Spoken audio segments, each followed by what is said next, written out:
Testing, testing.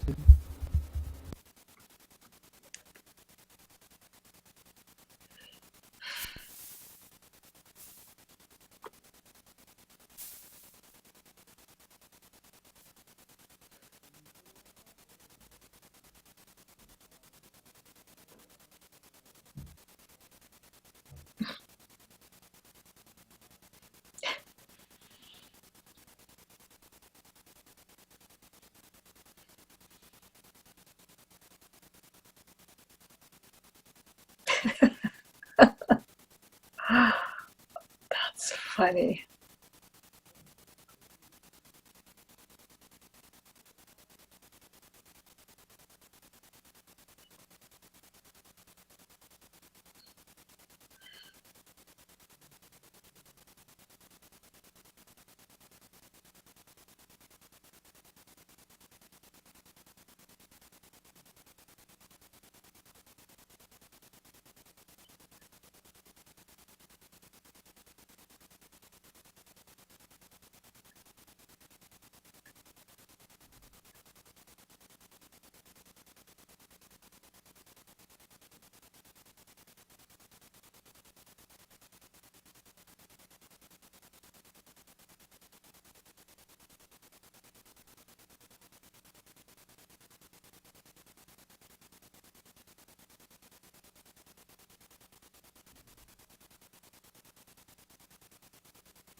Okay, good evening. We're going to call this meeting together of the City Council on July 14th, 2020. First off, we have a report on closed session. If we can get that out of the way. Mr. Mayor, members of the council, City Council has been in closed session on the item listed on the agenda, which was a conference with labor negotiator with the parties and groups listed on the agenda. The council met and conferred with the negotiators, gave direction, and there's no final action to report at this time. Okay, thank you. Madam Clerk, I don't know if she's not quite ready, but when she is, then we will dispense with the roll call. For those of you joining us, sorry it took us a little bit. We had a closed session item we had to confer with our attorney about, so we are just now getting started.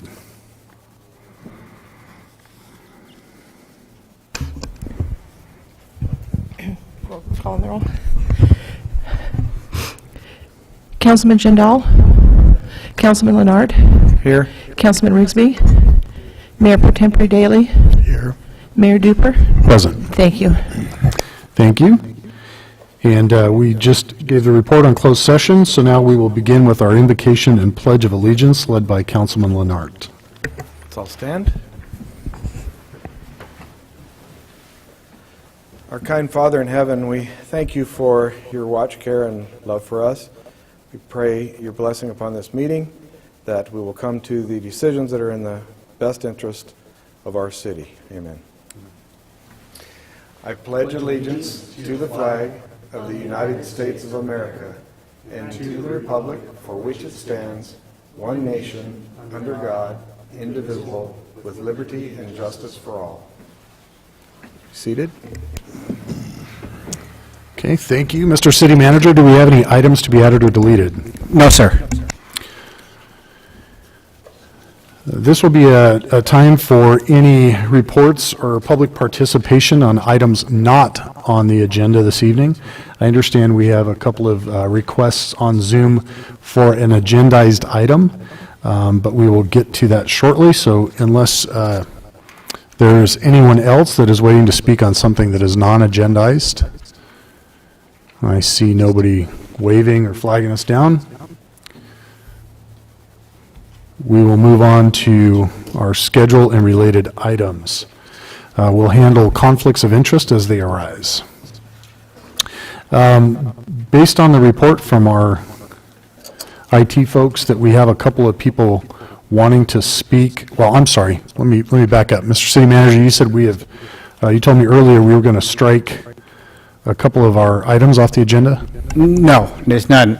Number 3 and 4 will be continued to the July 28th, but because it's addressed as a public hearing, we have to open that first, right, Barbara? Number 3 and 4. Yes.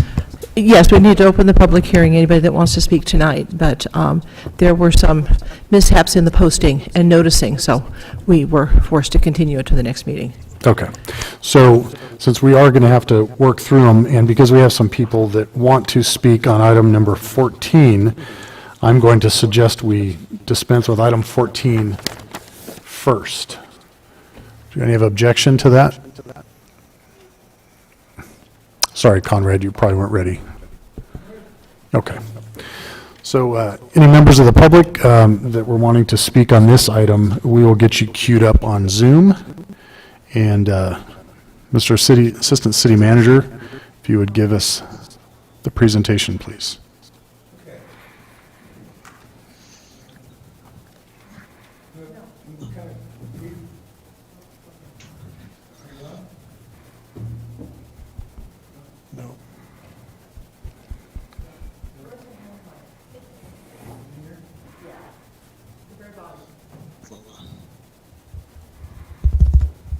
Okay.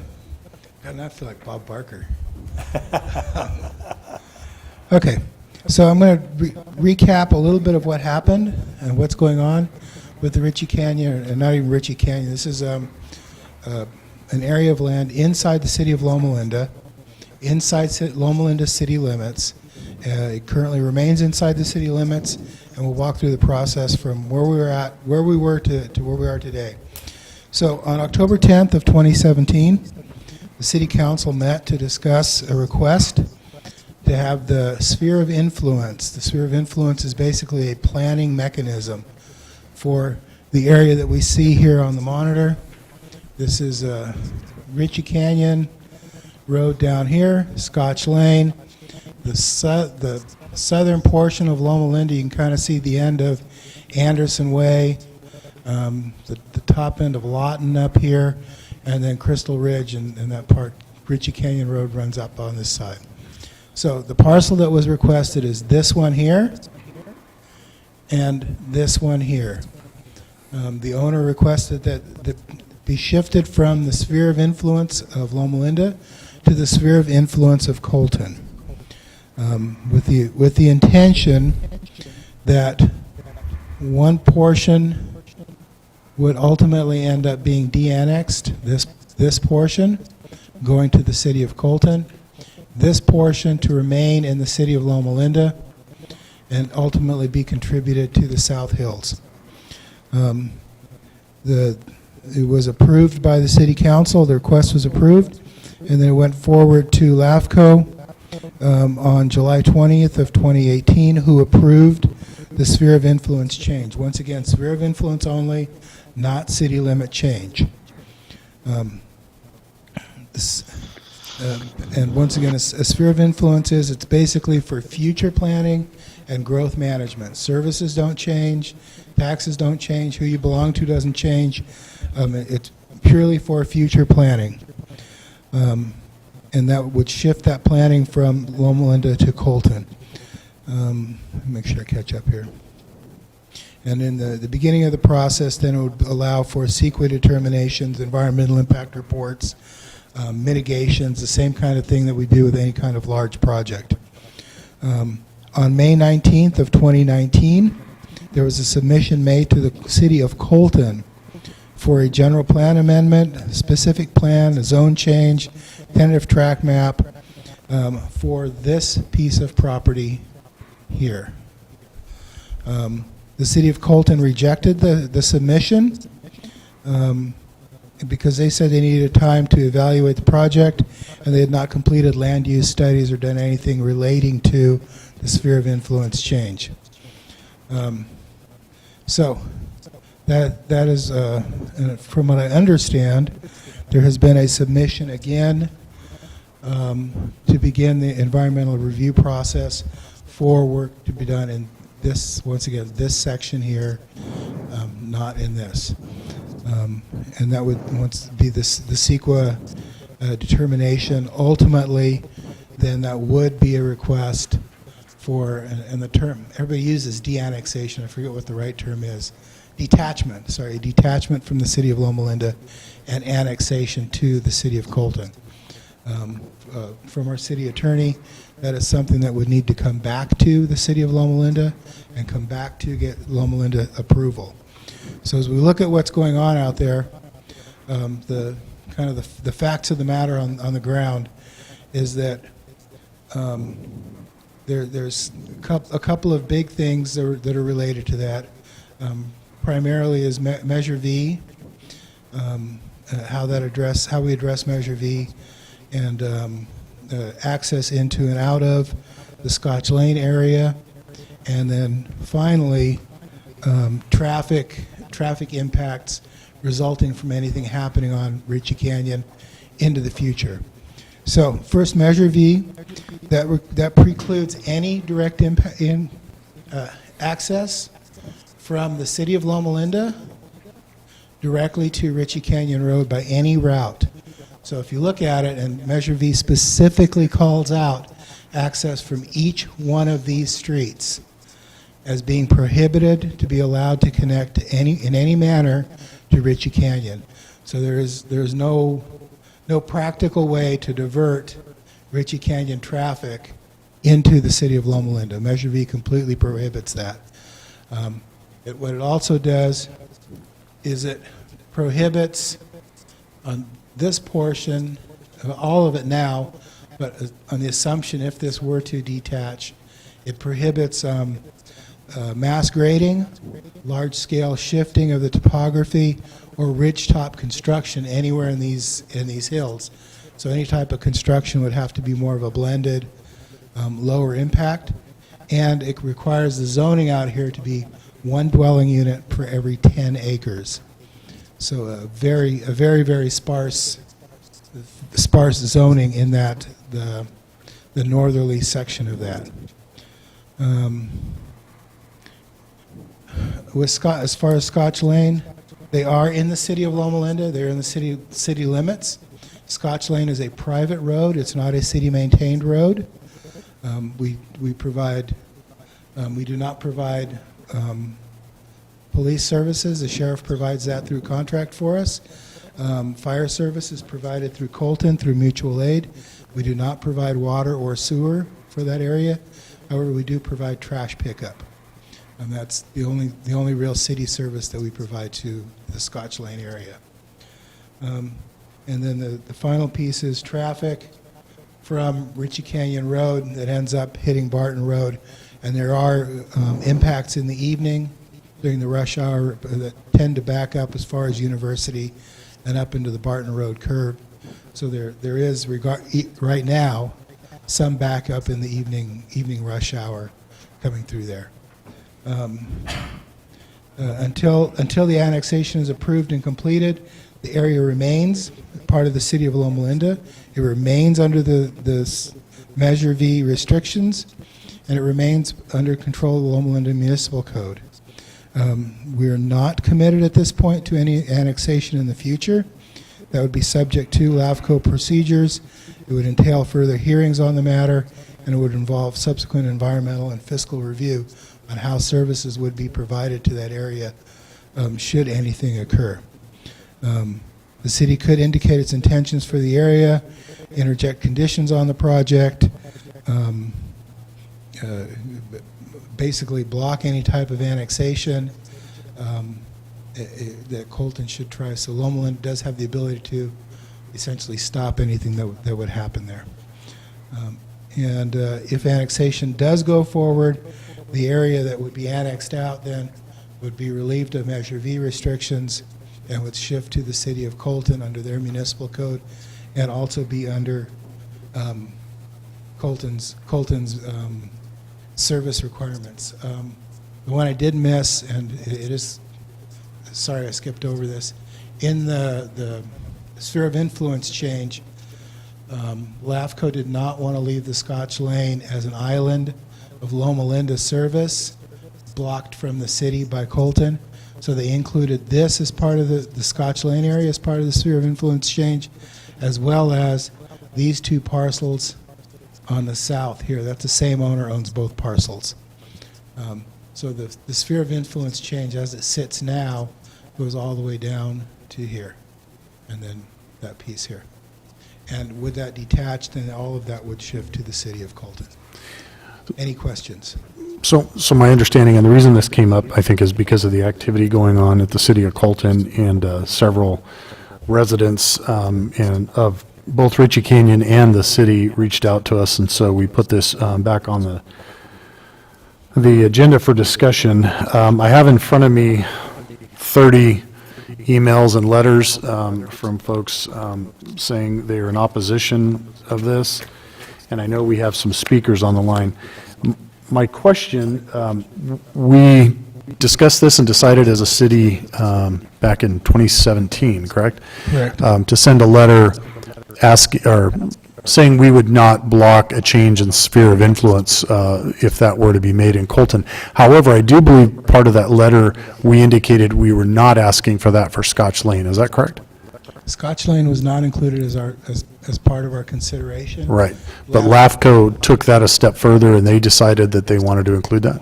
Correct. They felt that since Scotch Lane was not getting essentially any services from the city, that it would be better served for them to be part of Colton. So no, we did not request for Scotch Lane. We did not request for these two parcels down below. Our request was only for these two parcels, which are the same landowner. Okay.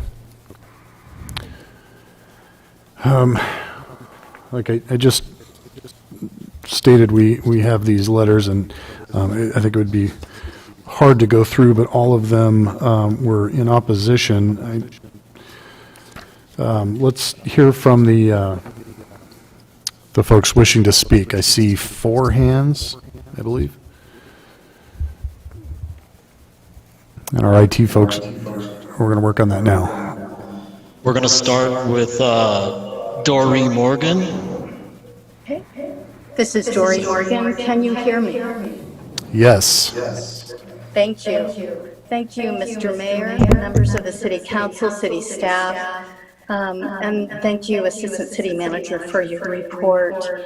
I would like to use some of your wording, Conrad. My family and I request that the City of Loma Linda block annexation of this requested acreage in our South Hills that is intended for development into 350 residential homes.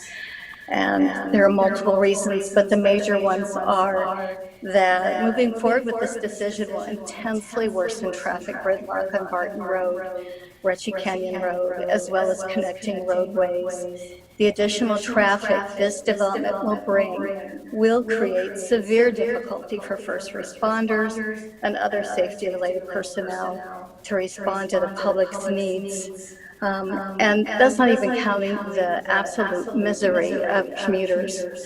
The decision to allow this annexation and development is in opposition to the Loma Linda voter-approved Measure V, which prohibits commercial residential development. So all of this is a workaround Measure V, in my opinion. Please enforce the intent of Measure V and the will of the voters and reverse this decision. Thank you for your time. Thank you.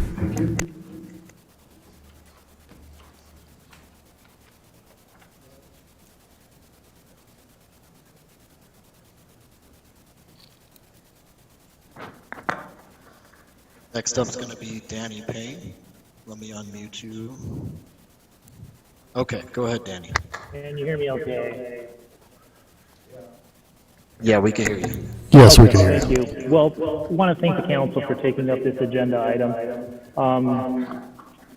I started to watch this back in the fall of 2017 when it was first discussed, and as a former resident of Loma Linda, I live in Ritchie Canyon now, but I still very much consider me and my family part of the Loma Linda community. We lived there for many years, still work, send kids to school there, go to church there, but moved out of the community for housing reasons as our family grew and we needed to look for a bigger house. So like me, many of my neighbors are in the same position where we consider ourselves community members with both Loma Linda and Colton, and so I do appreciate the opportunity to bring up some of the concerns we have with the project. Since it was proposed back in 2017, we've seen the project evolve, and I'm sitting here with the site plan right in front of me on my table here. And I'm going to deviate slightly and touch on what some of the comments the Assistant City Manager made. Some of our concerns that it's no longer a low-density project, and it doesn't fit into the zoning of Ritchie Canyon or Loma Linda. The lot sizes have shrunk to 4,250 square foot lot, which are billed as fitting with the zoning standards if you listen to ASU's proposal and University Realty, but it's because they're clustered and they take into account gross acreage.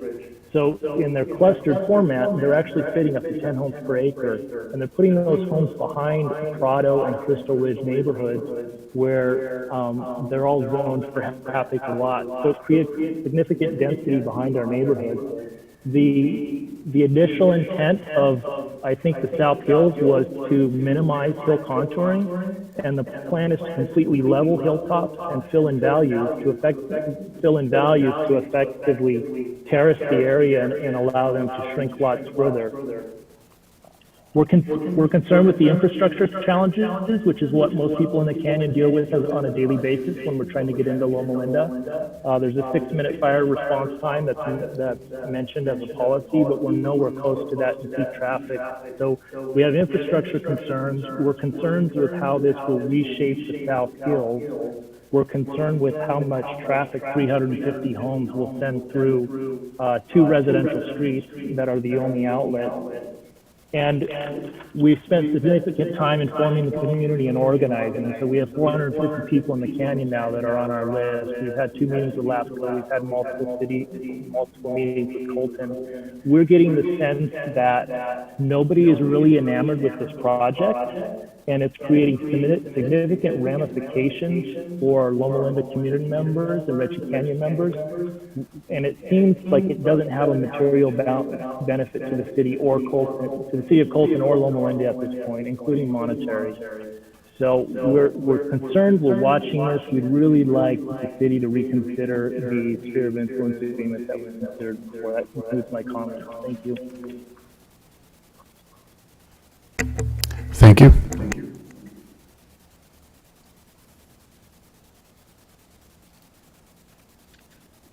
Next up is Kevin Bally. Can you hear me? Yes.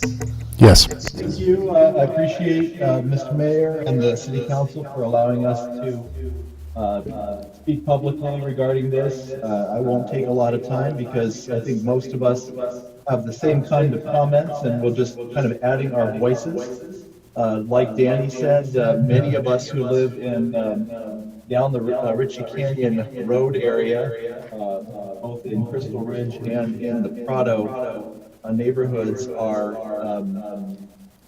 essentially members of the Loma Linda community. I myself have worked here and been a part of Loma Linda University since 1993, and my kids go to school there, and we go to church there, and so we're obviously part of this community.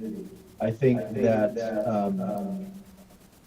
it is unquestionable that if this were to go forward in the format that has been proposed by the developers, that it will have impact to all of us who are trying to, commute and the traffic that we face, but also to Loma Linda residents as well, who obviously we reside in Colton, but the Loma Linda residents will also feel this due to traffic constraints that have worsened significantly in the last 3 years, unquestionably. I think for those of us like myself who tend to lean towards the libertarian view, I don't like the idea of government imposing the ability for a private owner not to have any ability to develop their property. On the other hand, zoning laws and as well as items such as Measure B, which reflect the will of the voters in the community, have been put into place for a reason.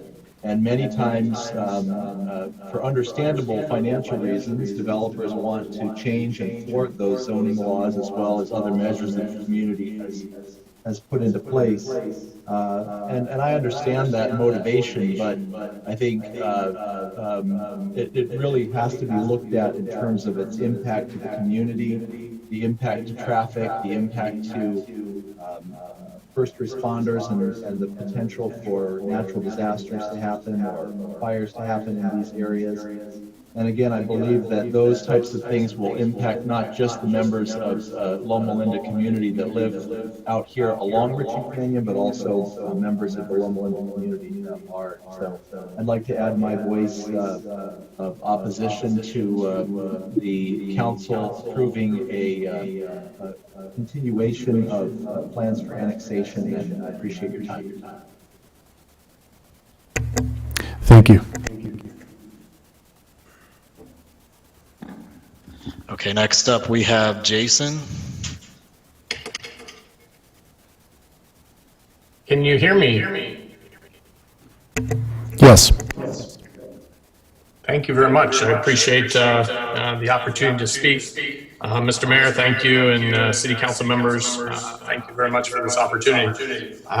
To say similar things that Kevin has said and Danny has said and others have said, I'm an employee of Loma Linda. I live near Loma Linda because of the relationship that I want to have with the city of Loma Linda, in the sense that I work there, I spend a lot of time, we spend money at Loma Linda, we enjoy the community and the values of Loma Linda, and that's why we wanted to live close. Along with those values are the South Hills. The South Hills around Loma Linda provided hundreds of hours of recreation and walking and biking and fellowship back there with friends and family over the years that I've been part of the greater Loma Linda community. And I do say greater Loma Linda community because it seems like every time I'm back there, I meet neighbors from Colton, neighbors from Loma Linda, and we have a great time, in those South Hills. I think it does change the culture of our community to bring in some of these housing thoughts and developments. We specifically looked around to find areas close to Loma Linda that had an ability to have a little bit larger property size while still being able to get to Loma Linda in a reasonable period of time. And back to that whole point on beauty, this whole area has been a beautiful area for so many years, and I think many residents living around here enjoy, the drive when it's not busy, seeing all the different wildlife, seeing all the different points of beauty around this area.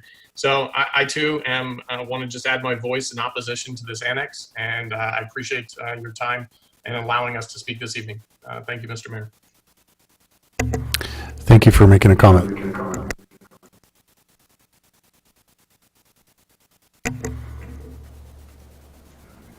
All right, next up is Michael.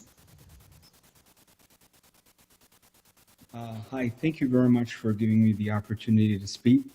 My name is Michael Samardzija, and I, like Danny, Kevin, and Jason, live in the Ritchie Canyon area.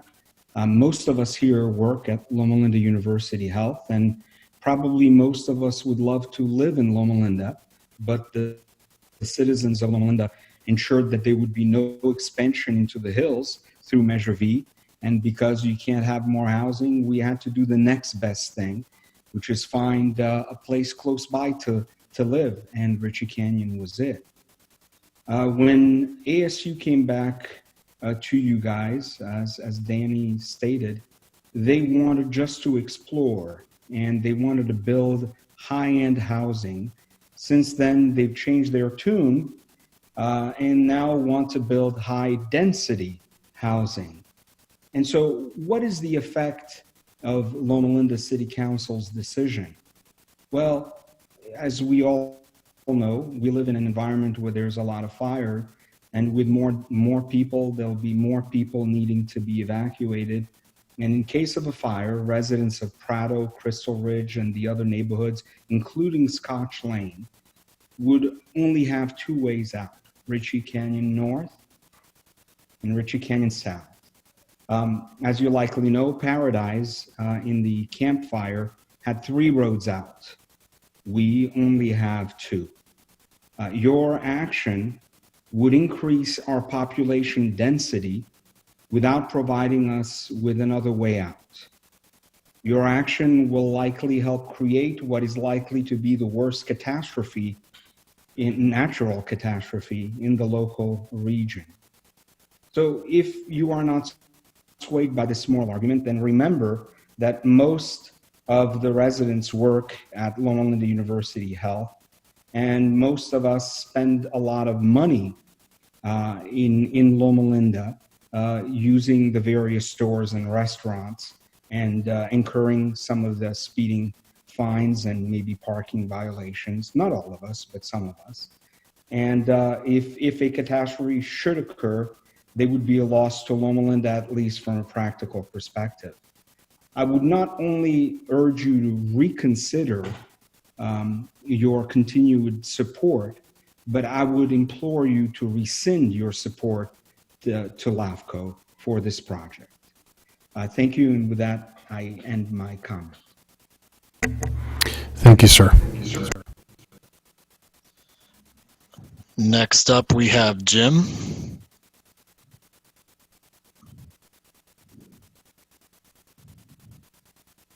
Hi, can you hear me okay?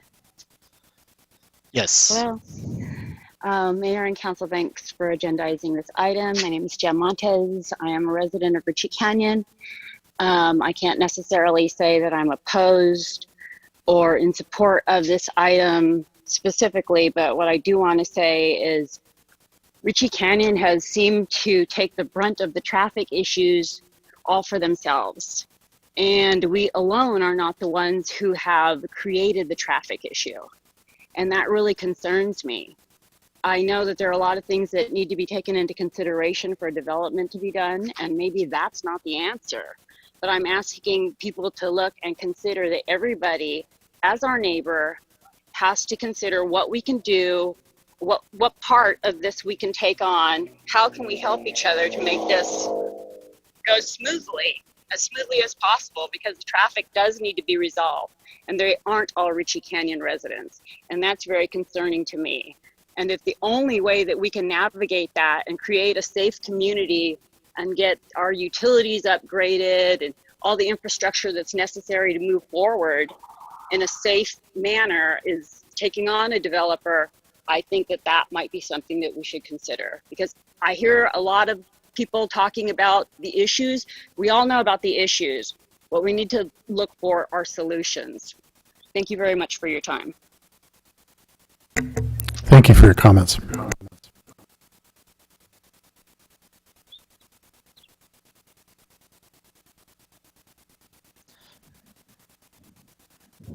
If there's anyone that wishes to speak, please raise your hand or tell me so in the chat. Otherwise, we will close public speaking on this item. Okay, got one more.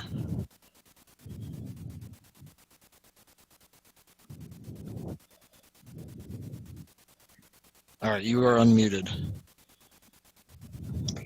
Yes, can you hear me? Yes. Yes. My name is Christina Gossi, and I'm a representative of the owner of this item and the applicant for the Rancho del Prado specific plan to the city of Colton.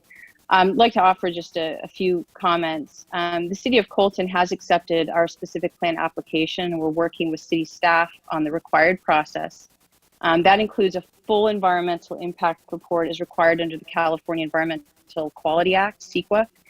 We are committed to ensuring that the final Rancho del Prado specific plan and the EIR address stakeholders' concerns, and we look forward to doing so through that process. The property that is owned by University of Realty is 430 acres total. However, the RDP proposal is specific to only 203 acres located to the south-facing slope, and it's not visible to the city of Loma Linda.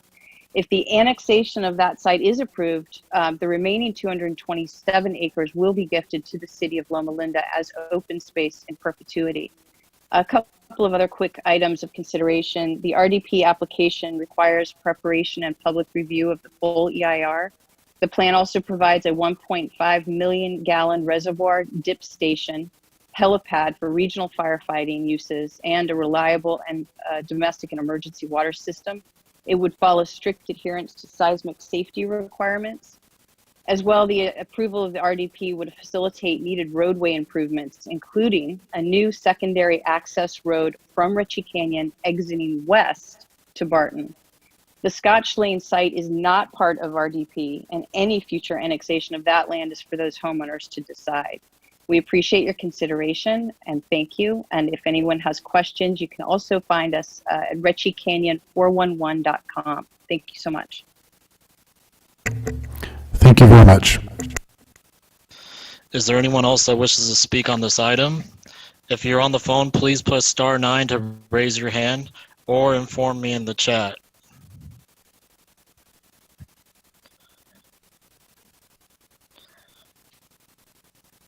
Okay, no takers.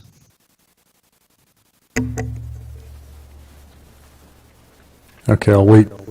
Sounds like we're disconnected. Okay, we'll open this up for council discussion.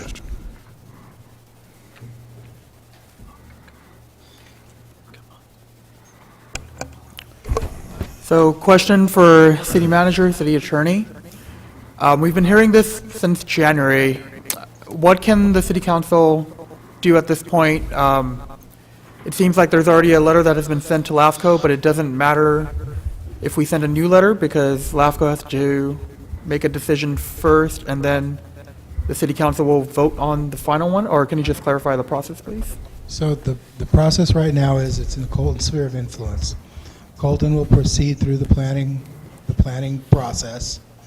And I think as the representative from the developer said, they will have to go pass all the Environmental Quality Review Acts, which include transportation and the traffic, as well as, you know, life safety and zoning. Those are monumental documents to create. At that point, then, there would be a request from, and that would go through multiple hearings on the Colton side, not the Loma Linda side. But Loma Linda would be allowed as the city that's responsible for it up until that point to provide input into that environmental review process up to the point of saying no. But it would work through the Colton side. Should that proceed, then Colton will go to LAFCO to request annexation. And from what I understand, then it has to come back to the city of Loma Linda for us to approve and allow detachment so that it can be annexed into Colton. So it will stop me if I'm wrong, Rich. It will take an active vote from the council here to detach and move it to Colton. Is that right?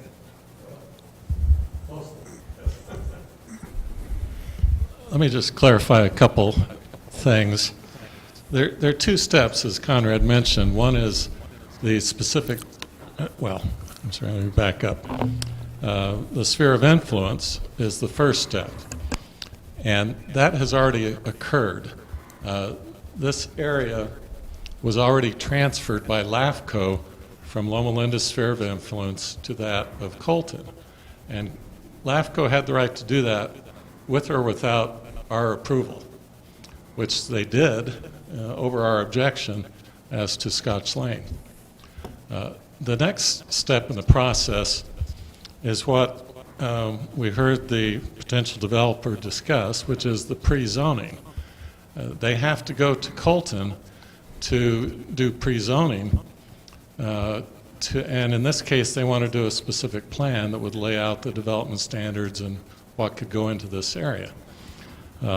They would then need to file an application with LAFCO, and LAFCO would conduct their hearings and process to decide whether or not to approve the detachment of the land from Loma Linda's jurisdiction and annexing it to Colton's.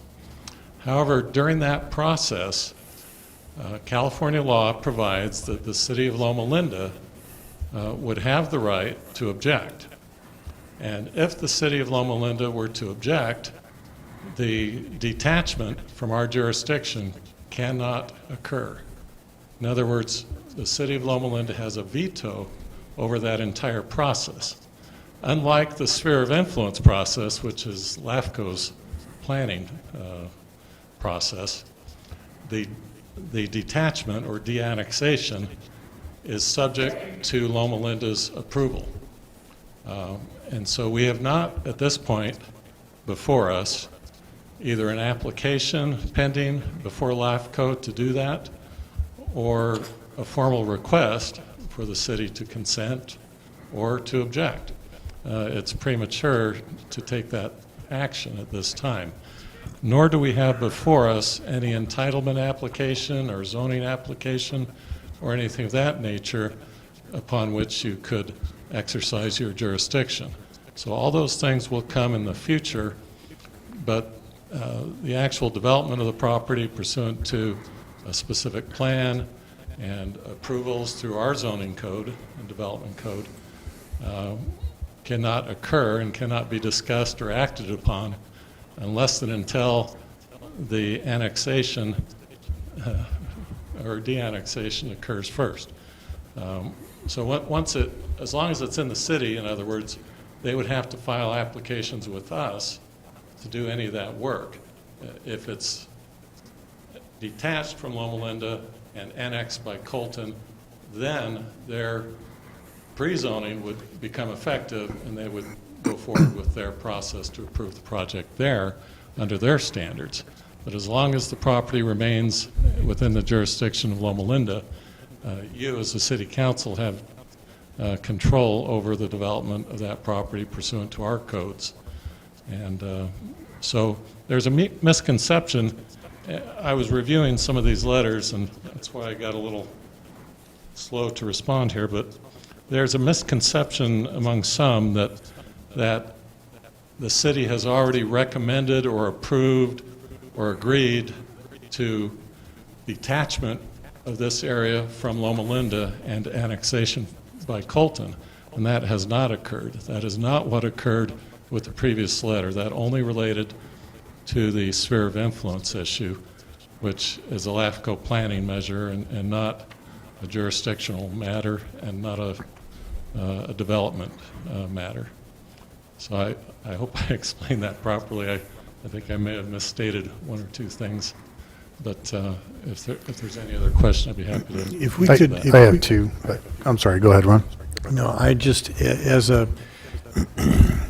we have some new council, I mean, we've discussed this multiple times, but it's been a long time.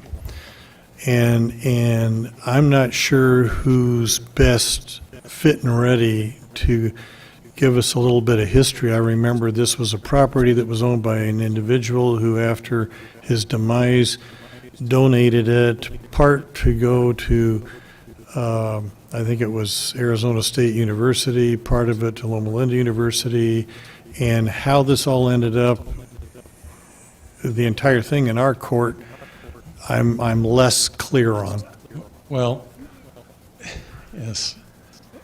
Because where does Arizona State University fit into all of this, I guess is my question. The donation, as I understood it, was for the benefit of Arizona State University. That's my recollection. But when this matter first came up, there was a letter sent that seemed to imply that there might be a donation to Loma Linda University, and that was why our council, in an abundance of caution, said, well, if that were to ever occur, we don't want to be perceived as having any potential conflict of interest. So in an abundance of caution, we drew the straws, and the decision was made without consideration of that potential future gift to at least allow LAFCO to consider whether or not it made sense for all the cities to consider removal from the city's jurisdiction and adding it to Colton's.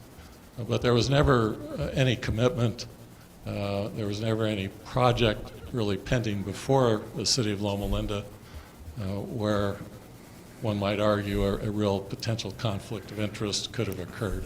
So who's the current owner of both parcel 1 and parcel 2 currently? I think the parties on the phone could probably address that. I don't know. But I understand that there was some company out of Phoenix. Okay. So they own it, it just happens to be within our jurisdiction. Yeah, it happens to be within our jurisdiction, but it is some holding company or an individual that's based out of Phoenix. And is the holding company also the developer of this project? Because there's a lot of pieces here, and I'm trying to connect the dots. Typically, these things have multiple pieces. I'm not saying that this is the case here, but typically, there's a property owner, there's a developer, there's a commercial builder, there's actually somebody that creates the finished lot, so there's usually 4 or 5 bodies involved in different phases of this. And from here, what we can see is that there's a property owner, which looks like a holding company or individual that does that kind of thing, and a developer who's going through the first phases of entitlement. Specific, kind of like a area D. So just to be sure I understand what's happened, is we wrote a letter granting or proposing, even though we didn't need to write the letter, I guess, for sphere of influence to LAFCO. And in the process, they took phase 2, but they combined it with Scotch Lane, Prado Lane neighborhood for that sphere of influence. Is that correct? Yes, yes, LAFCO did that, and we really had no control over that process, even though our letter consented to them considering the change as to the one portion. But my understanding is that the mayor at that time actually objected to the inclusion of Scotch Lane in the change of the sphere of influence, and they basically said, well, we think we should do that anyway, which is within their right. But again, the difference between the sphere of influence is and that annexation. that has no control Right, over right. the jurisdiction of development of the property. Let me ask a couple questions first. And the reason we don't know who the owners are and things like that is because there are no applications of any type pending before the city of Loma Linda. And so we're kind of in the background observing Colton reviewing or considering the environmental aspects of a specific plan that would be pre-zoning if they, in the future, go to LAFCO, apply to change the jurisdiction, and if we consent to that at that time in the future. So let me ask a couple of questions real quick for clarification, and then give you a quick statement on my perspective. Being intimately involved with that meeting we had in October of 2017. You made a very interesting, you phrased it very interestingly to me, and that was, at this point, Loma Linda would be allowed to object to a change of jurisdiction. And that's the way it's always been presented to me. It was never presented that it would come before us in an action and we would have to approve it. We would just have the possibility of blocking it should that come up. That is, that's a little bit worrisome to me, because then now we're talking about timing, and we're talking about potentially a different council. We're talking about all kinds of things that could happen at some point in the future. But just to be real clear, I want to make sure I've got that correct, because you're nodding at me, that they're not going to come back to us and ask us if we're willing to give up and let Colton annex. We have an opportunity to block it if we chose to. So that was number one. Is that correct? Yes, I think you're correct. The process says that they would file an application with With LAFCO. And the city would get notice of that. And at that time, the city has the option of objecting if we choose to. Right. If we object, LAFCO will stop those proceedings dead. Okay. And then I just wanted to clarify, but you made that clarification on sphere of influence. So our letter to LAFCO, which I'm going to call this my dance with the devil, right? When we make those types of affirmative requests, and that was an affirmative request for us to LAFCO to change the sphere of influence to Colton, we did so putting that on LAFCO's radar. Also, like we've all kind of come to understand, LAFCO can do whatever they want. And our mayor strenuously objected to the Scotch Lane portion, because that was very clearly not part of this development, and our residents in Scotch Lane want to stay in Loma Linda. However, once we had put that on LAFCO's radar, LAFCO decided on their own they were going to bundle it all up and take it together. Is that correct? Well, I think the change in the sphere of influence was always on LAFCO's radar, and I don't think our letter Then- caused them to do anything in particular that they could not have already Okay. had the authority to do. Those were questions I asked at the time, and that my question was at the time, why did we even need to send anything to LAFCO? But we were told, well, we needed to, so this venture company could explore the options. So that brings me down into my third question and point, really, is that publicly they stated at that October meeting that there was a benefit to Loma Linda University Medical Center. And they had email correspondence and stuff with us as various council members prior to that meeting indicating those things. So I don't think there's any question that Loma Linda was going to be a benefit to that. Why they chose to do that, I don't know. But that was very clearly, it's on the record if you watch the video. But where I'm going with this is we have been told all along as a council, this is all just for exploratory options. And so this just allows them to kind of look at the feasibility. It just allows them to take that next step. And, you know, it's probably not going to happen because there's so many challenges to it. I mean, we've listed 1,000 of them. Both of you spent 20 minutes explaining them to us. So We don't even, this is just just so they can explore it. It doesn't mean anything. Nothing ever means anything. And here we are. And so my concern is that there will be one more next step and another next step, and pretty soon it's going to actually be reality.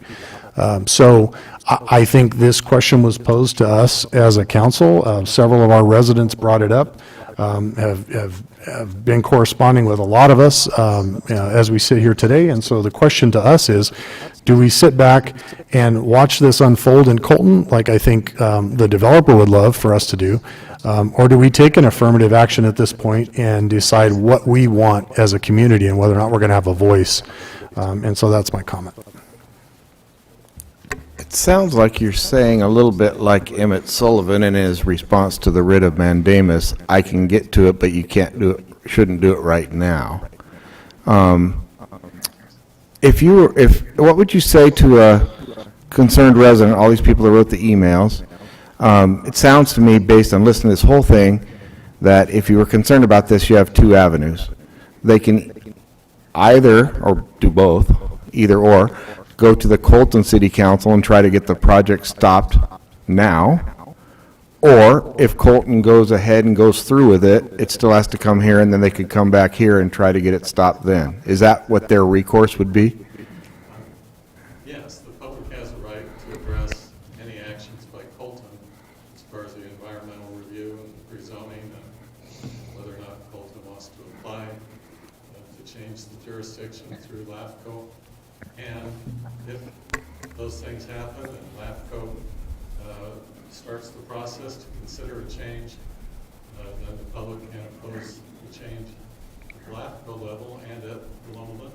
But it's premature for us at this point to say, we're not going to let you do any of that. No, I think we can say to the public they can take whatever steps they feel they need to take to promote their own interests and the interests they see the city has.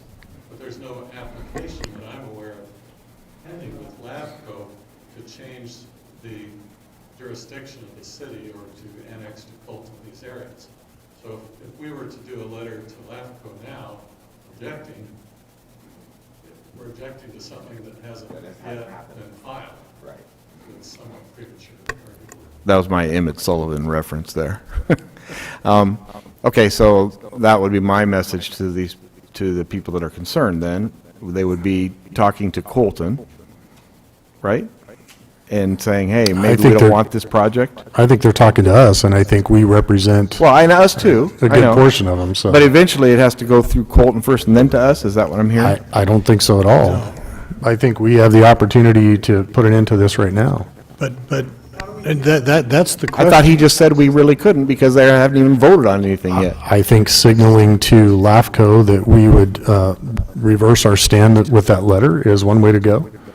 I think making it clear to everybody at the beginning of where we stand would probably save this developer a lot of money. It'd probably save Colton a lot of heartache, and it would probably relieve the angst of a lot of citizens that'll have to live through this for the next 2-3 years as this drags on. That's my challenge with this, is that... No, I get it. I You understand know what what I you're mean? saying. I totally get what you're saying. It's fairly easy for us because we're not directly affected, and they have to watch for those markers and be aware of those timelines. And that's putting it on them when they've approached us for But some... just to follow up on Councilman Someone wants to Lenart's speak a second comment, time? my understanding I from don't our know if city that's attorney allowed. I've is never heard of that. LAFCO Why? has Can you ask complete Barbara? control over sphere of influence. Thank you. We can write letters every day if we want to, but they can do what they Okay. want to in terms of sphere of influence. It's when Okay. the annexation or de-annexation comes up that we would have a veto power. But remember, we have to affirmatively challenge that when that annexation comes up. They're not going to approach us. So that would mean we have to watch, or those residents have to watch I for didn't that. understand that. That's exactly what was just clarified. Right, it's very confusing. Yeah, okay. But I see what you're saying. What you're saying is, hey, proactive. I could just tell you ahead of time, when this comes, we're going to do that. My point is, we put this on LAFCO's radar. We're the ones that sent the affirmative letter saying, consider this. And that was a first step. So we partly created this, in my opinion. So LAFCO can take our land without us voting on it? No. That's annexation. Yes, no. So that's That's exactly, That's exactly my belief, is that unless we mount an affirmative response to say no, they could, in a sense, make that move. Is the way it's been explained to me 100 clarification times. from the city attorney. I was under the impression it would come to us. Yes, that's my impression. If there is an application filed with LAFCO, we would get notice of that. A notice, but it wouldn't necessarily come on an agenda item asking us to interfere. It would just be noticing us. Am I correct or not? We would get notice, and I believe the property owners would get notice as well, so it would be a very public proceeding. But could anything go through without us voting on it? If you choose to do nothing, LAFCO could make its own decision. I don't understand what's so hard to explain that. I mean, like I tried 20 minutes to get that answer, and that's really what the crux of it is, right? Yeah, that's what I was trying to get at. You know, and that's what bothers me, is that potentially in years from now, this could be a completely different makeup. Nobody's watching for this. It's not on our radar, and it comes right through. The problem is if you take an action today, and there's nothing pending with LAFCO, that same future council in the future, when the application comes before them, could. You're 100% correct, but this council right now is obligated to serve the residents that we serve right now in this moment. You can certainly state your Like a resolution? opinion. Could it be like a resolution that our intent, if this came through, would be to not let it go through? Like, not an action as such, just a resolution? I don't know. I guess part of where my frustration lies is I don't fully understand LAFCO and what the boundaries of their authority and actions are. Because I think what I hear the mayor saying, and correct me if I'm wrong, is that if we are proactive now and send them a notification that we would object to any form of annexation, and we're not happy about the sphere of influence decision that they made, that may stop this project. Is that a? That's What's that? exactly what I'm It thinking. wouldn't technically stop anything, because there's nothing pending before LAFCO at this time that we're aware of. Yeah. But it would certainly send some message to the proponents of the project in Colton.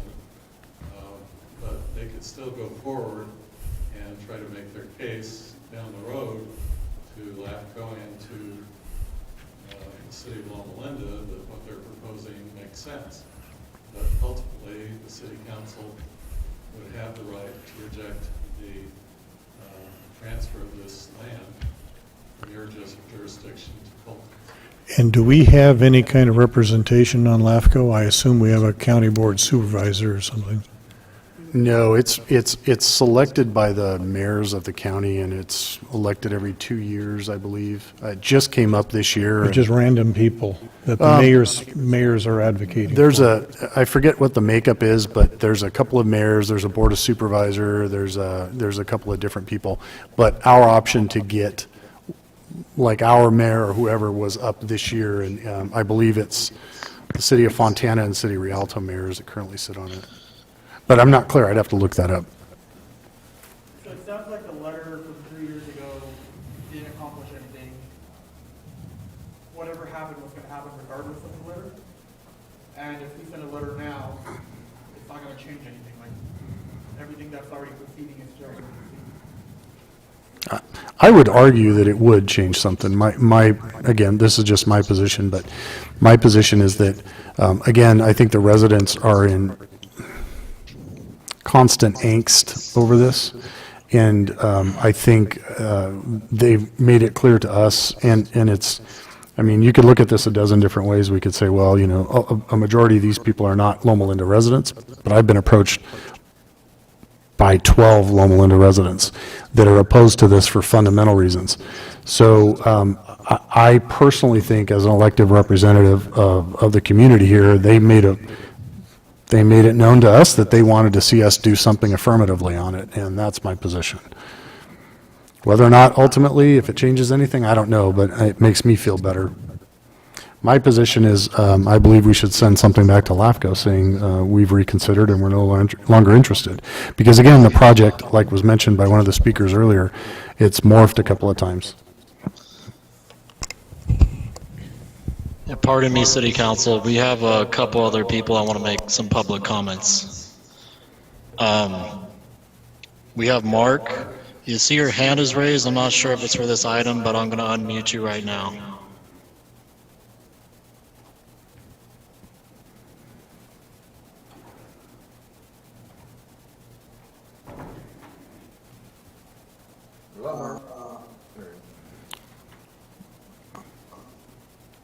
Mr. Mayor, members of the council. My name is Mark Stapp. I'm senior executive at University Realty, and we're the owners of the property. I think there's significant amounts of misunderstanding about, one, the project, and two, the process. And I think it's incumbent upon everybody to understand the facts as opposed to the conjecture or the rumors about this. And we would like the opportunity to be able to present both the facts and define clearly the process. This is not a process that is going to rubber stamp anything. This requires us to do what is in the public interest, and that is present the project for public review and allow informed decision-making by not just yourselves, but by the City of Colton elected officials as well. And it's through this process that's pretty well defined by statute that you can uncover both the benefits, the costs, the impacts, and the mitigations. And that is what is normally done, and that is what we wish to be able to do.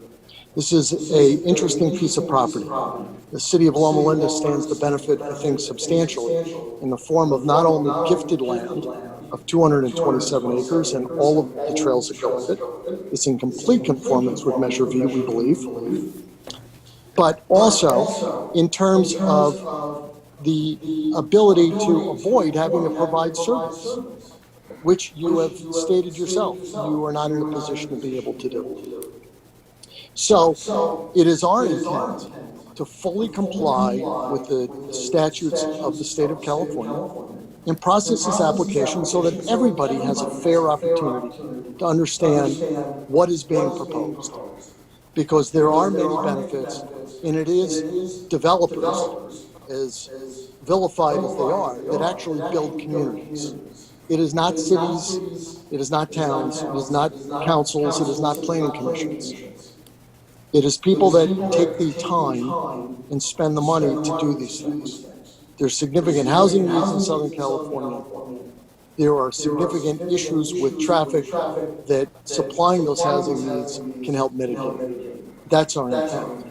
And we wish to have the opportunity to fairly evaluate what we're proposing. Thank you. Thank you. And next we have Dory.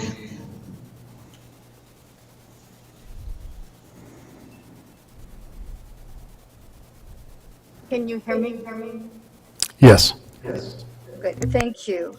Thank you for letting me speak a second time. I am a resident of Loma Linda, and for those who don't know me, I am a planning commissioner for the wonderful city of Loma Linda. I have lived in this community since the mid-70s. I value it tremendously. I was active in the passage of Measure V, and I know for a fact that this proposed real estate development violates everything about Measure V. Measure V guaranteed that there would be no commercial residential development in the hills. And those hills should stay the way they are right now. I understand that this developer is planning to develop another roadway with entrance, ingress, egress to Barton Road, and that will add to the traffic on Barton Road. So it's a Band-Aid to the problem. I understand that housing is a huge issue in Southern California, but this location this development with the small lot sizes that violates the code for the city of Loma Linda is the wrong location. And as a resident and a voter of Loma Linda, I hold my city council accountable to represent my and my fellow citizens of Loma Linda and residents of Loma Linda. And we expect that you notify the powers that be that Loma Linda will not annex this land to Colton, that we are opposed completely. Thank you. Thank you. Okay,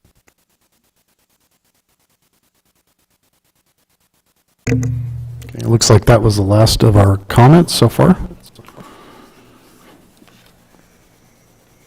Any other comments from the dais?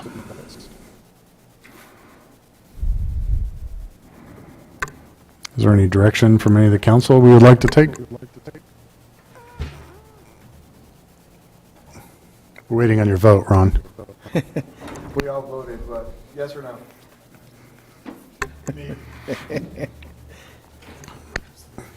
There's no motion. We're still in discussion. I would like to suggest that, Yes. I'd like to say that the proposed action tonight is premature. I think we need to hear all of the pros and cons of it before we just go with the cons. And that's about all I have to say.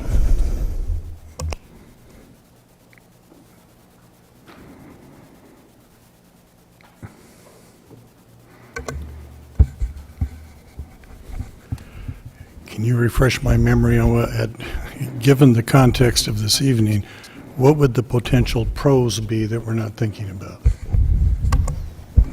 We don't know.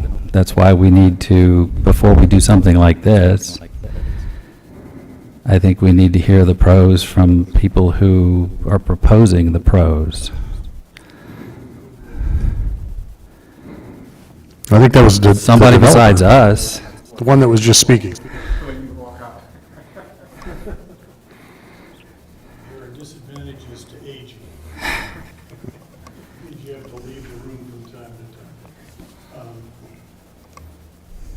I always want to hear all sides. So, on the one hand, I'd like to be supportive of the proactive citizens that we've heard from tonight, and we have a lot of letters and so forth. And from my perspective, they make some very valid points.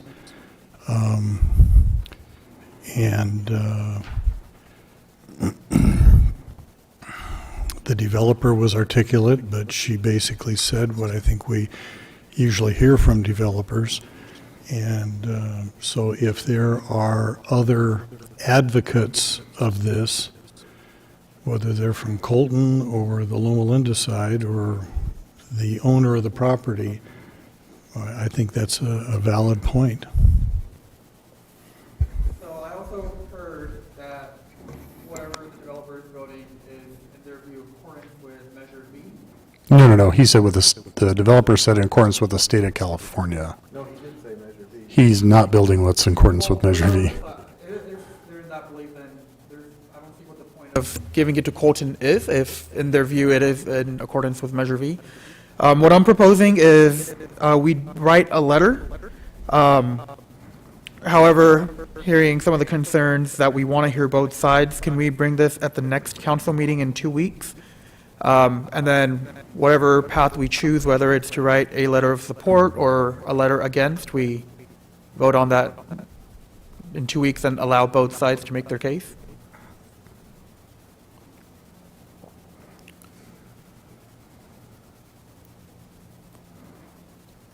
Is that a motion? That's the motion.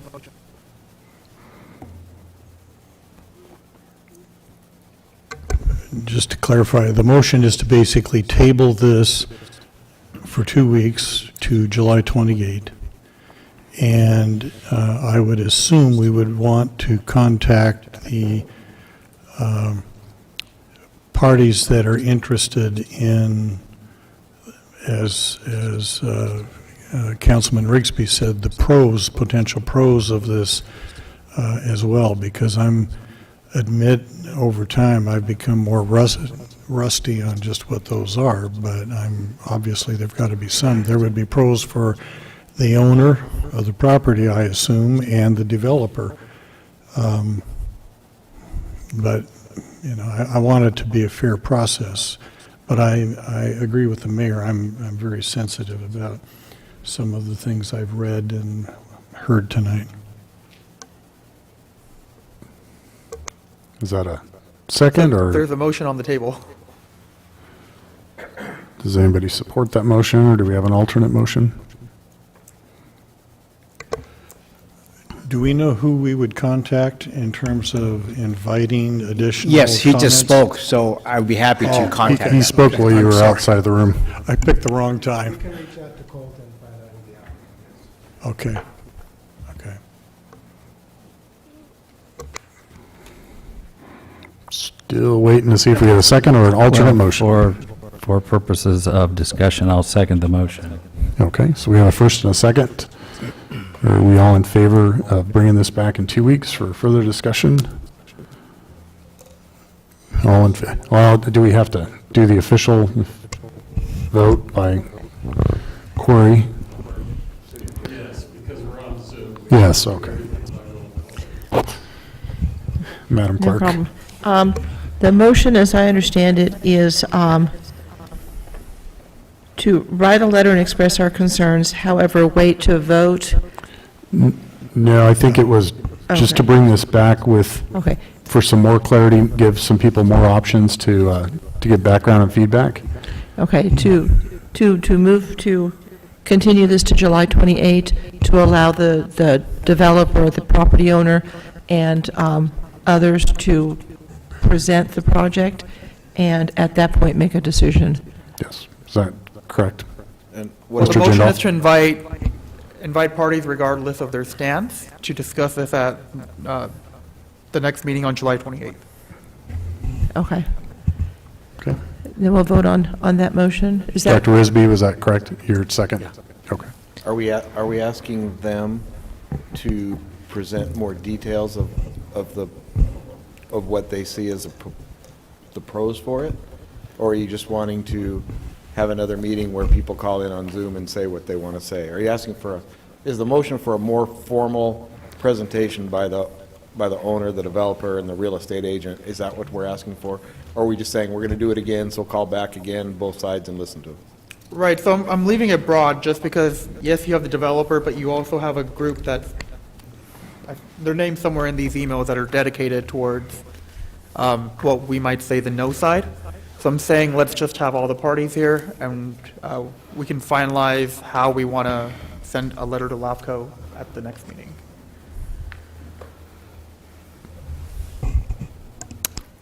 okay, we'll vote on that motion. Councilman Jindal? Councilman Leonard? Councilman Rigsby? Aye. Mayor Pro Tempore Daley? Aye. Mayor Duper? Yes. And it passes unanimously. Thank you. Okay. Thank you very much. Thank you for everyone that hung in with us. You're welcome to stay for the rest of the exciting agenda. Moving back up to number 1. And this is actually, it is one of the exciting parts. We talk about this a lot.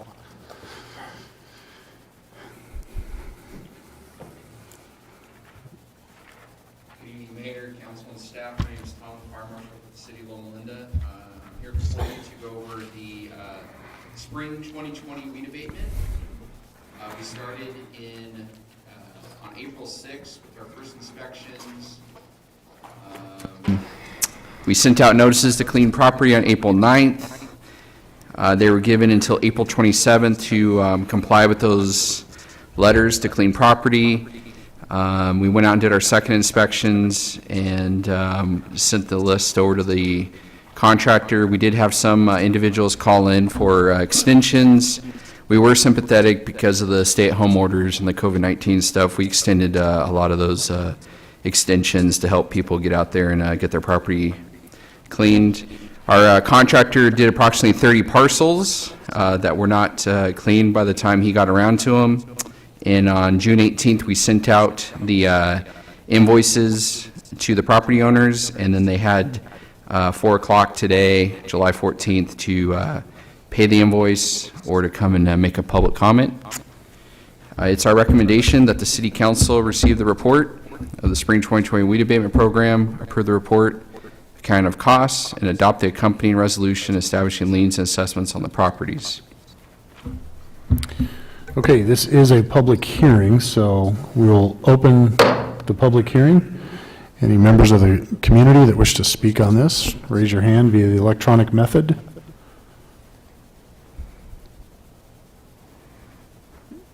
I don't see anything, so I will turn it over to the dais. Any questions from the council? One question, one comment.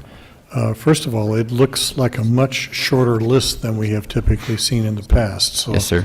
I don't know if it's your personal charisma or what, but whatever changed is working. The question that I have is, it looks like owner, can I name the owner here? Because it looks like there's a duplicate. If you have the list in front of you. Yes, sir. I think those were different parcels, though. Well, Western Desert is 2 different parcels. Correct. But I think Marco Pony looks identical to me. Let me see. Midway down and then a little bit after that. Yep, that would be a clerical error with the duplicate with him. He wouldn't be charged twice, it's just somehow it got put on the register twice. I'm not worried about it, I just thought I'd point it out. I appreciate it. I'm kind of a detail guy sometimes. But otherwise, good job. Thank you. Any other comments? I thought it was interesting that, and I'm going to say their name here publicly, one of the outstanding debtors is the County of San Bernardino Housing Authority. Just thought that was interesting. I do feel better. I did have a question about one of the businesses there, Loma Gateway. Does anybody know what that was? I tried to do a Google search on it, and I couldn't figure out. Loma Gateway. So let me go back. So we created this list last week, or actually when we first sent this over to the finance department. Since we sent out the invoices, 5 people have paid, so there's going to be 5 removed off the list. So we still have 18 unpaid. Going back to Loma Gateway, they are the property owners of the old drive-in off of Redlands Boulevard. Interesting. And just because they have... And they did pay. They were one of the people that contacted our office and did pay. Oh, that's great. That's awesome. Okay. No, that was my other question. Yeah. Okay. No comments from the public. I think looks like we're done up here on the dais. I'll entertain a motion. I'll move acceptance of the report. We have a motion and a second. Madam Clerk. There's a motion by Dr. Daly and a second by Dr. Lennart. Thank you very much. I appreciate that. Okay. And the motion is to adopt Council Bill number R-2020-24, determining the cost related to the Spring 2020 Weed Abatement Program, along with the agreement with the San Bernardino County Auditor, Controller, Treasurer, Tax Collector for the collection of special taxes, fees, and assessments for the fiscal year 2021. Councilman Jindal? Aye. Councilman Lennart? Aye. Councilman Rigsby? Mayor Per Tempore Daly? Aye. Mayor Duper? Yes. It passes unanimously. Thank you. Thank you for your time. Thank you. Moving on to item number 2, a public hearing on amending the master user fee schedule to add a credit card convenience fee. I'm imagining this comes from finance. Mayor, council members, this is just, we're recommending that the City Council adopt Council Bill R 2020-26, and it's amending the fee schedule to add a credit card convenience fee for non-utility billing payments. So this would be all other fees that are not related to utility billing. In 2016, we did a fee study for all service fees, and at that time, we didn't implement a convenience fee because credit card companies would not allow governmental agencies to charge a convenience fee. A lot of public agencies at that time then outsourced to a third-party collection company that would charge a convenience fee. So those public agencies, so other cities still outsource that collection process to a third party. Since then, we are allowed to charge a convenience fee for credit card processing fees. And at that time, in 2016, when we did the analysis, most of the payments were related to utility billing that were for credit cards. So those costs are already absorbed within the utility rates. So charging a convenience fee on those is basically double dipping into the service charges. So that's why we're excluding utility billing from the convenience fee. Since 2016, credit cards are becoming the main payment source for most of the bills. We are seeing that we are getting people paying their licenses, their business license, their dog license, every parking citations, everything, development permits, developer impact fees, and we're even getting the TOT fees from the hotels are paying through a credit card fee. So we are being charged on average, a 2.2% charge on those fees. So basically, the general fund is subsidizing these charges. And since 2016 till then, when we did the analysis, we have paid an increase of about $34,000 in credit card processing fees. Is that annual or that's cumulative? Pretty much So annually. about $35,000 annually that the city's eating? Yes. So that's why we are proposing, we thought it was time to come in and propose charging a convenience fee to recoup the processing fee that we paid to the credit card settlement company. And so we're proposing that the city council adopt a 2.2% transactions convenience fee on any credit card processing fees other than utility billing. Okay, thank you. This is also a public hearing, so we're going to open the public comment portion.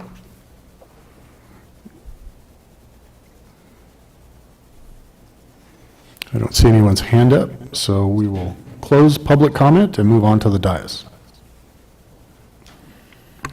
I was all fired up to vote against this until I saw that it excluded the utility. Just a thought. She was saying that the rates are already built into it for people to use credit cards, so theoretically you could say that people who don't use the credit cards to pay their utility bill are subsidizing the people who do use the credit cards. So would you want to look at it and say, okay, fine, we'll bring the rates down, and if you use the credit card, you have to pay? It's not the same topic. I'm just thinking out loud here. It's kind of like the Spirit How Airlines. does that work? Spirit Airlines or Ryanair or something like that.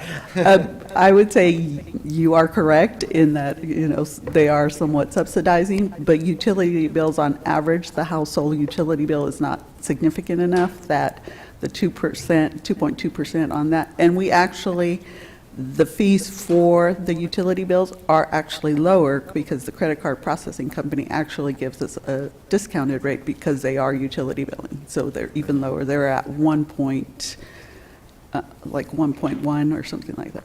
And nothing's stopping anybody from using a credit card. By the way, is there a way that we can get it so that it would just automatically charge our credit cards? I don't have to log on there. Mine goes from my bank account. Huh? Mine goes straight from my bank account. We are working on implementing the new software, we will be implementing a new utility billing module, Okay. which will allow us to do Is that that. part of our Tyler software we're buying in the Munis consent calendar? software, yes. That'll be nice. Yes. So I don't have to get the nasty grams when I forget Yeah, to pay. My bank does it Bring automatically. your red card in to, They do? Yeah. Oh, you pay it from your bank? Yeah, instead from of- my bank, Instead of yeah. on the, oh, I see. Yeah, I can do that too. Do some of the credit card companies charge more than others? Yes. Correct. So, the for 2 point- example, I've heard from vendors in Loma Linda that the Costco Visa card charges 7% to low-volume vendors. And, you know, in order to get 1.5 or 2, whatever percent you get out of it, the business is having to pay triple that. So I'm not a big believer in letting people get away with using credit cards for this kind of stuff. And all you have to do is make the fee higher than whatever they get back, and they won't do it anymore. Right, because there's mention about. Because the- you get 1% back, and if you incentives. charge 1.1, I'm cutting it off right there. So I think this is a good idea. I don't think we should be subsidizing credit card companies. No, I agree. My So- sorry. I was gonna say, my concern was when I saw the 35 grand there, which looked like it was annual, so. Yeah, so following up on that 35 grand, it seems that we're getting charged $1.6 million about on credit cards. Do we know what the effect it would be on businesses, especially small businesses in the area? Are they the ones that are using credit cards? And if so, is it more than just convenience? Just thinking out loud, I'm guessing with credit cards, you have like 30 days to pay off the credit card, so it allows them some more time to accumulate the funds. So the bottom line, do we know what impact it's going to have on businesses, especially with COVID going on? The majority of the larger transactions we're seeing are actually from development activity. So it's your developer, housing developers paying for permits and development impact fees on, and then we do have some, the business license taxes aren't, to me, aren't that significant. And for the majority, we do see checks coming in when it's renewal time from those businesses. And then from the medical center, we do see they pay their bills via checks as well. So, but right now, the bulk of it is really development activity. Very basic question. If that is the case that I mentioned before, where people are using credit cards so they don't have to pay it off right away, do we have something where we can hold a check for them for a period of 15, 20 days until, no? Okay, just thought out there. We do provide options for people to send their transactions via wire if they have large, to avoid transaction charges. So we do provide them that they can wire the money in or some other option for paying.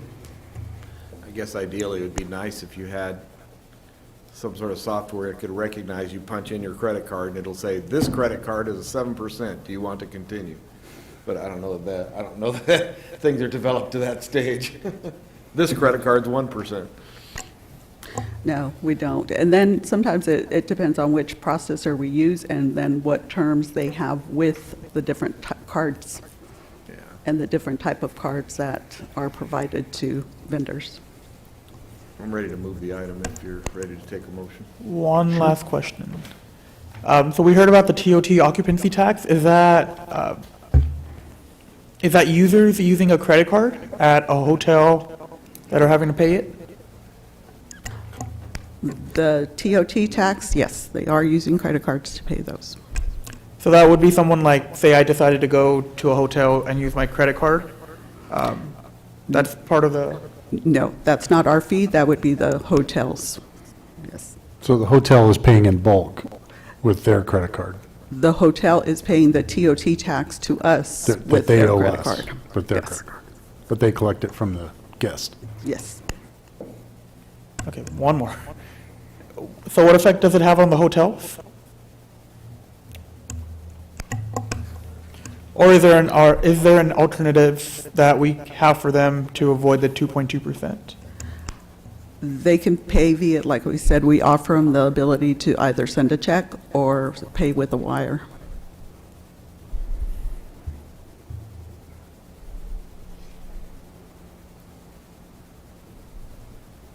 Okay. I'll move the item. All right, we have a first. Second. The motion is to adopt Council Bill Number R-2020-26, amending the master fee user schedule to add a credit card convenience fee to all transactions outside of utility billing payments. Councilman Jindal? Councilman Leonard? Councilman Rigsby? Mayor Per Tempore Daley? Aye.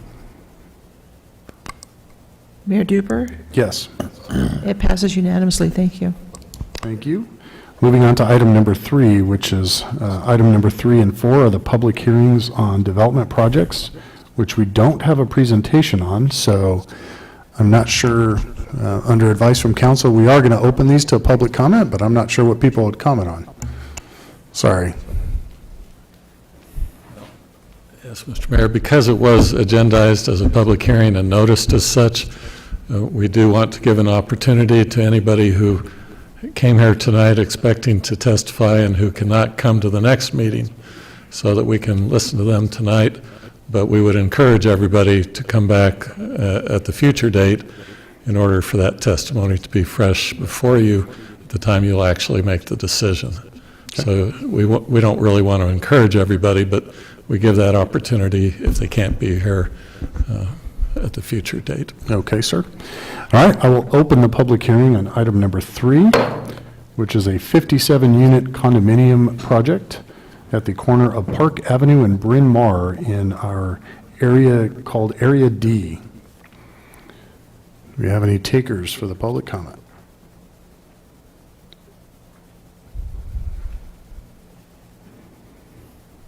And seeing none, I will close the public comment, and we will table this item till the 28th. Sorry, do we need a motion to do that? Oh, okay. All right, so I'll have to entertain a motion to table this item. Continue the item. I move we continue items 3 and 4 to next meeting, July 28th. I think we have to take him. He's giving me that look. I think we have to do it individually. So I have a motion for item number 3. I'll second. And a second. And Madam Clerk. Okay, we have a motion to continue item number 3, the 57 condominium units located at the southwest corner of Park and Bryn Mawr to the meeting on July 28. Councilman Jindal? Aye. Councilman Leonard? Councilman Rigsby? Mayor Per Tempore Daley? Aye. And Mayor Duper? Yes, and I'll just make a comment. I don't know if anybody else from the council has seen any of these proposals. They were not in the electronic agenda packet that we got, so we are all oblivious to this until the 28th. Moving on to item number 4, another public hearing on 213 senior housing residential units proposed to be at the corner of Park Avenue and Oak Woodland Preserve in Bryn Mawr, west of California Street in Area D. Do you have any comments from the public? Seeing none, we will close the public comment and move to continue the item, if I have a motion. No, might as well. Okay, I would like to move item 4, 213 residential for leased senior citizens housing, 4,200 square feet, retail bidding 384 parking spaces on 9-acre site located on the north side of Park Avenue, east of the Oaks Woodland Preserve, Bryn Mawr Avenue, west of California Street, and planning areas 2 and 3 and 2 and 4 within the groves at Loma Linda. Specific transit trails track map number 890, designated specific special plan area D, zone plan committee intended for senior citizen housing to be continued to July 28, 2020. How's that, Rich? He likes it. That's good. Okay, we have a second. That's about as fast as I can read at my age. Yeah, That's more information than I knew about it going into it. I was watching Deborah, not you. She's trying to keep up with you. Could you restate the motion? I don't think so. The motion is to continue to July 28th, the 213 residential units for lease located on the north side of Park Avenue, east of the Woodland Preserves, and Bryn Mawr Avenue, west of California. Councilman Jindal? Aye. Councilman Leonard? Aye. Councilman Rigsby? Yes. Mayor Per Tempore Daley? Aye. And Mayor Duper? Yes. It passes unanimously. Thank you. Good job, Barbara. Okay, moving on to the consent calendar. Move it. I have a motion. And I have a second. I will see no other comments from the dais. I'll make a comment real quick on this. I thought it was very interesting, and I want to congratulate JARB and our Public Works Department that the pavement rehabilitation from Barton, on Barton Road from Campus to Benton, actually came in $80,000 under the original budget. Is that correct? That's phenomenal. Like every other project in here, there's always cost overruns. We see this all the time, and all the other myriad of public works projects, not obviously caused by our people, but our contractors. But this one came in way under budget. Well, what happening is, at first, we planned to do a pavement rehabilitation on Campus Street by grind and pave and have removed section of the pavement. That's bad. It just happened to be on a section that University Church had put in an island. So what I did is, you know what, University Church, why don't you go ahead and do your island, and then we'll come back and pave the street adjacent to your island. So the portion that had to be removed, well, it's had to be done by the University Church before I had to do my part. So you cheated the church. No, it was part of the project. They were going to remove our finished pavement. Oh, that's a good point. So they might as well remove the junky old pavement. Anyway, great job. I thought that was phenomenal. Couple questions. Yes, sir. One is for Conrad. I've got a couple of techie people in my neighborhood that ask about fiber optic. And my reading of the staff report is that the fiber optic is primarily for business and local government use in terms of water and that kind of stuff. That it's not fiber optic that's planted that private citizens can connect to. It's the private citizen port. Sorry to get you out of your seat. I need the exercise. The private citizen portion is directly tied to new home development. So the Lennar houses, the KB houses, everything going in off California, Will all be fiber optic. will have fiber optic installed. And actually, the Lennar, as part of their package, has whole house Wi-Fi that's tied into our fiber. For existing residences, it is just cost prohibitive to go back and do reconstruction. We actually pioneered some of the construction methods that people are using to do that, and even at that, it's still too expensive. Okay, well, now I've got an answer for them. On the next item, construct sidewalk and retaining wall at Anderson Street. But in the staff report, I didn't see where that was. It's completed, sir. It's on the north side of Anderson at the intersection of Mao and Anderson Street. It's across On the the way to street Campus from Hill the Church. From the barber shop. Oh, really? Yes, before they have no sidewalk.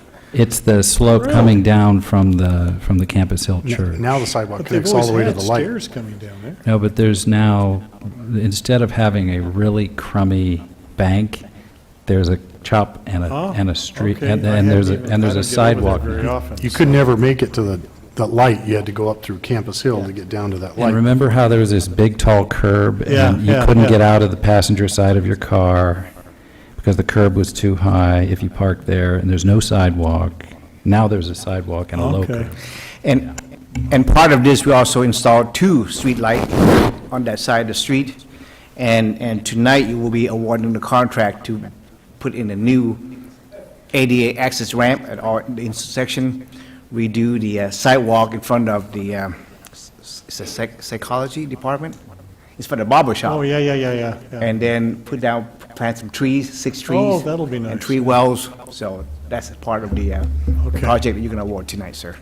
And then on city monument sign replacement, 12B, is that to replace all of them, or just one of them? No, sir. Which one? It's the one on Redlands Boulevard that got hit. So you go down Redlands Boulevard right now, just west of Anderson, you see just pieces of the monument. So it's being made right now, and this. Is the auto insurance paying for it? That Yes. was my question. Yes. So this isn't a cost to us, this is the insurance will cover it. Well, yes, yes. But Okay. the But what happening is, I the didn't get accounting the people project done. counted both ways. It's revenue and expense. So we didn't get the project completed last fiscal year, so I had to Yeah, move yeah, over yeah. to this fiscal year. Okay, now I understand. Thank you, I'm done. Okay, we have Got a a first, oh, sorry, good. Got a follow-up question.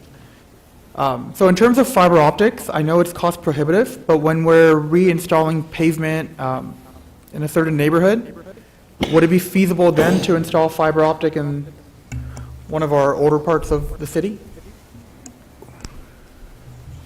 Typically, what we do is if we dig up a street, we'll put the main line conduit in as we go.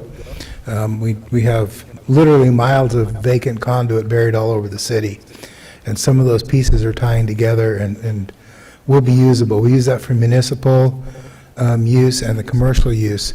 The real cost is actually getting from behind the curb to somebody's front, through into your house, because that involves digging up the sidewalk, the curb, cutting that part of the street from where it's buried up to your property line, and then actually poking a hole into your house.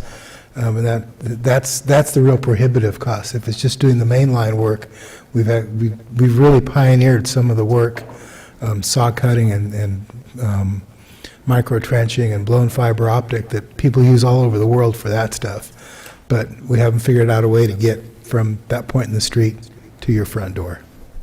So when we're redoing the sidewalk, would it be a little more cost-effective to, if a resident wanted to have that fiber optic, to take to their house? No, sidewalk is kind of parallel to the curb, So whereas the fiber optic is kind of perpendicular from the curb to the house. So if you imagine the conduit runs down the middle of the street, so we have to cut the street from the middle to the curb, cut the curb, cross the sidewalk, find some path through your property without killing every rose bush on the way, and then get into your house. And so that's, each one of those steps becomes not really the work, but the restoration. Because when we cut the street, we got to backfill, we got to fix all the asphalt, we got to pour back the concrete. I got to replant your rose bushes where we went through. I got to patch your wall where we poked through your wall. All of those pieces of restoration are the expense. So the inexpensive stuff that we do when we tear out a street and put the conduit in, that's just the cost of the pipe. And what we're working at is at some point we will, for the commercial and the municipal piece, have everything tied together, and then as somebody smarter than us, or maybe us someday, figures out a way to do these laterals at a reasonable cost, then we can Or come back and do citywide it. Wi-Fi. Yes, wireless is Citywide coming. Wi-Fi, and one of those is true citywide 5G. There isn't any real 5G out there yet, but those are the kind of things that we're exploring, is using then our conduit in the street as distribution points, so we only have to land it in one place in the neighborhood and then put out a Wi-Fi or something like that. So those are the kind of things we're exploring. But just a straight house to house, it's between $5,000 and $7,000 to connect a house. And if we're getting $30 a month, where our net is, $12 or $15 a month, that's a lot of months to pay out a $5,000 or $7,000 investment. Where there's a will, there's Huawei. Not to take this conversation way off the rails, but I got to sit through a presentation for the county with Mr. Musk of the Elon brand, and he's got a project that they're pushing, and a couple of supervisors are trying to catch up on it. Google it. It's called Starlink, and it's satellite broadband. Still kind of in the development stages, but they're launching thousands of satellites that are going to cover the globe, and that's their vision. It better be great because it's blocking a whole lot of telescopes. He's taking us to the moon again, so I don't know. We'll see. Okay, so we have a first and a second. We'll go ahead and call the roll. We have a motion by Councilman Rigsby, seconded by Councilman Leonard, to approve items 5 through 13 on the consent calendar. Councilman Jindal? Councilman Leonard? Councilman Rigsby? Yes. Mayor Pro Tempore Daley? Aye. Mayor Duper? Yes. It passes unanimously. Thank you. Okay, we've already dispensed with number 14. Moving on to new business. Do we have any reports of council members? I'd like an item. We all got an email from an individual. He was saying he was going to try to be here. I don't know if you guys read that email about the speed of the traffic on Beaumont Avenue. Yes. I replied to him with a couple of ideas and all that. I don't know how feasible they are. But one thing I was wondering is, could we, I don't know what the costs are of having, you know, like we have up at Hulda Crooks Park, we have that little sign that says how fast you're going. Is it feasible to put some down farther down? We did, sir. We did it just for him. We did. Oh, you did? You're already Yes. all over it. Oh, I take Yes. it back. Sorry The for sign is wasting already time. up on board direction for him. That's good. Okay. And I object to the fact that it flashes at me when I'm going the speed limit. It needs to give me credit for going 35 and not flash at me. Well, your electric car doesn't go faster than the speed limit, does it? That's true. But it should flash if you're going 36, not 35. That did really help. Maybe it just knows you. It's For a just while, saying we hi. had an increased police presence back there, and I'd be sitting there watching TV, and I'd see the little lights back there and the siren, and I said, oh, I feel sorry for them, but I'm happy for the, you know, what's going on. So, I mean, it's kind of like, in some ways, I feel bad for people on that street. It's kind of like a speed trap almost, because it's so wide, and I bet it, have we done a traffic study on that? Because it seems like somebody could challenge it. We have to do a survey every so many years. The only reason we have that slow speed limit is because of pedestrian traffic. That's No, I it. get that, but isn't That's there a it. law that says that? There's a law that says that your speed has to be set at the 85th percentile of free flow. And we did And that. free flow, you can't do with a speed limit sign. If there's a speed limit sign, it suppresses free flow because there are a whole bunch of compliant people who drive slowly. Free flow is take all the signs out, measure, Oh, nobody does that. that's how you're supposed to do it. Is there It's any been plan to studied put anyway. sidewalks back there because there's no sidewalk? we did on the south side, sir. I believe the survey has South to be side. done every 7 years. But not, A part of it, but not all correct, of it. because all of it is The- private property. The west side has sidewalk. Correct. Because it's private property when they So rated as the to, private property is developed and the Correct. sidewalk goes in. yes. Okay. Thanks, Frank. But the thing, he want more in addition to the speed sign that we put up, in addition to, he called Matt all the time for to patrol that street. But I think those signs help. So he just wanted more, and Okay. Any reports of officers? I see we have an item.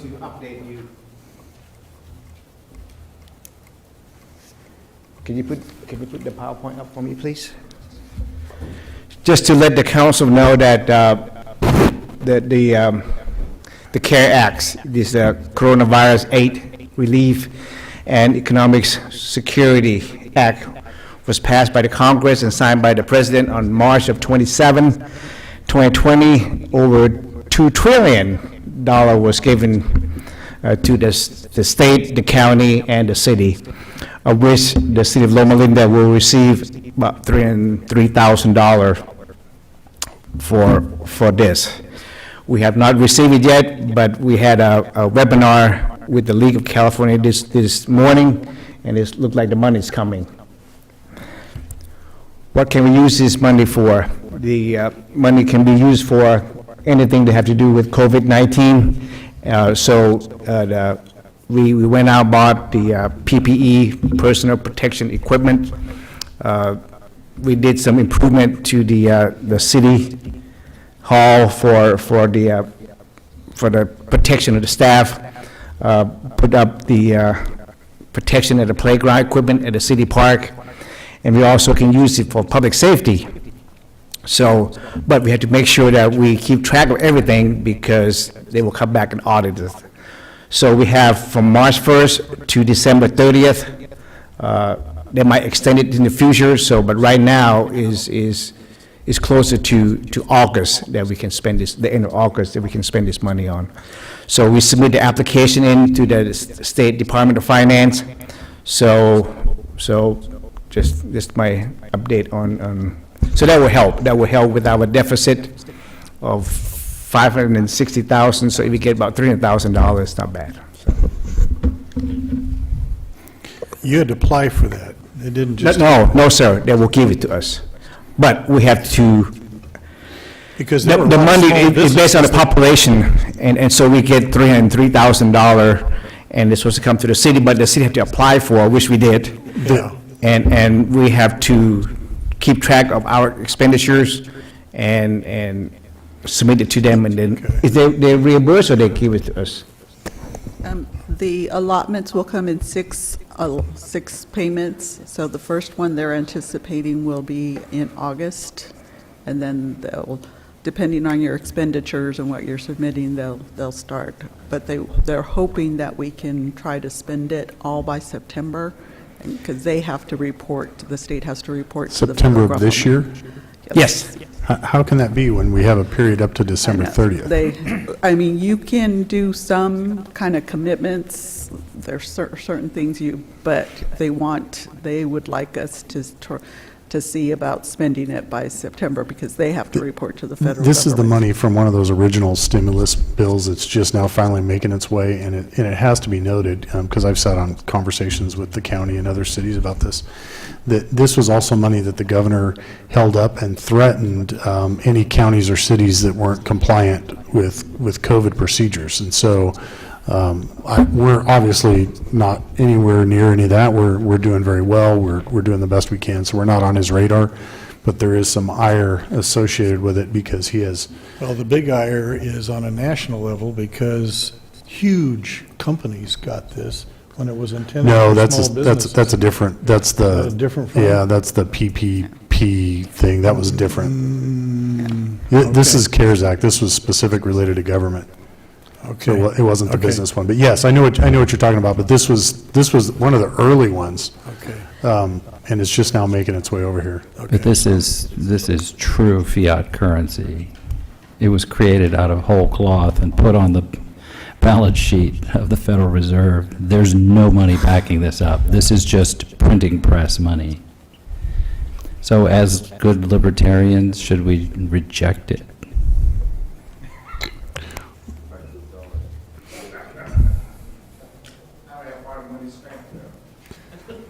And then anything that we cannot, if it's spending it over this amount, we will go after the FEMA funding. So. Yeah. Jarvis figured out that we needed to disinfect Barton Road by paving it. So that was directly related expense. So this should decrease our deficit in half, right? No. Remember, this money can only be related for COVID expenses, so we have to equate that to the balance. Can we lay off 1.2 sheriffs and then hire them back with this? Sure. Is it related to their COVID exposure? I mean, no, I did talk to Matt, and it's turned out that after the webinar that we viewed this morning, just the fire department alone, and Is gonna eat it all up? and all the expenditure that we use, we already spend more than $300,000. Okay, so. good. So no backflips necessary. All right. Any other thoughts or comments on that? With that being said, we will adjourn the city council agenda and move into the housing authority. Mr. City Manager, do we have any items to be added or deleted? No, sir. No. Well, I don't want to be presumptive. Is there anybody from the public that would like to speak on our one agenda item? Seeing no hands up, we will move on to the consent calendar. Move it. First, second. Madam Clerk.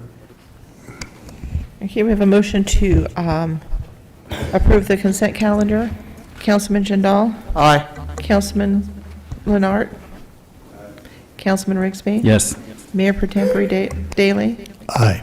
Mayor Duper? Yes. It passes unanimously, thank you. Do we have any new business? Seeing none. Any chair or member reports, reports of officers? I'd like to report that we mow our grass and we pay for it when Yes, others we do.